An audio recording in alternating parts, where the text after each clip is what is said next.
ఎవరి కోసమూ ఆగని కాలంలో సంవత్సరాలు దొర్లిపోయాయి. గంగాదేవి జ్ఞాపకాల నుండి శంతనుడు క్రమక్రమంగా దూరమయ్యాడు. మరలా వేటకు వెళ్ళటం ప్రారంభించాడు. గంగానది ప్రాంతంలో ఒకనాడు వేటకు వెళ్ళిన శంతనుడి కళ్ళ ముందు ఒక విచిత్రం జరిగింది.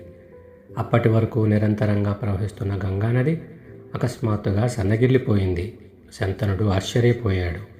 ఏమిటి విచిత్రం అనుకుంటూ కారణాన్ని వెతుకుతూ ముందుకు నడిచాడు. అవును, విచిత్రమే. నవయవ్వనుడైన వీరకుమారుడొకడు ప్రవహిస్తున్న గంగానదీ జలాన్ని తన బాణాలతో అడ్డువేసి నిలిపివేస్తుండటం చూశాడు. తన కళ్ళను తానే నమ్మలేకపోయాడు. దేవతలకు కూడా అసాధ్యమైన శరసంధానం అది. నిశ్చేష్టుడై రెప్పవేయటం కూడా మరచి మ్రాన్పడిపోయిన శంతనుని ముందు గంగాదేవి ప్రత్యక్షమైంది. ఆర్యపుత్ర, ఆశ్చర్యపడుతున్నావేమిటి? అమోఘ విలువిద్యా నిపుణుడైన ఆ వీరుడే నీ పుత్రుడు అని చెప్పి కుమారుని పరిచయం చేసింది. పుత్ర దర్శనంతో పొలకించిపోయిన శంతనుడు వడివడిగా కుమారుని దగ్గరకు నడిచాడు.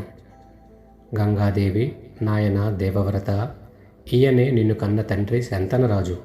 ఇక నుండి నీ తండ్రికి నీవే దిక్కు. పితృవాక్య పరిపాలనతో నీ వంటి వారు ఈ పృథ్వీలో లేరన్న పేరు తెచ్చుకో అని చెప్పి పితృపరిచయం చేసింది. దేవవ్రతుడు తండ్రి కాళ్లకు సాష్టాంగ ప్రణామం చేశాడు.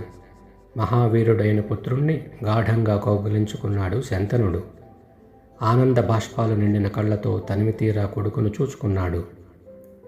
ఆర్య, నేను మీకిచ్చిన మాట ప్రకారం మీ కొడుకును వీరాది వీరుణ్ణి చేశాను. వశిష్ఠ మహర్షి దగ్గర వేద ధర్మశాస్త్రాలను చదువుకున్నాడు. భార్గవరాముని వద్ద సమస్త ధనుర్విద్యల్ని నేర్చుకున్నాడు.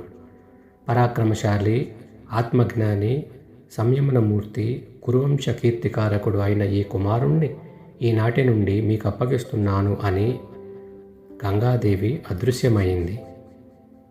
నిధి దొరికిన పేదవాడిలా ఉప్పొంగిపోయాడు శంతనుడు.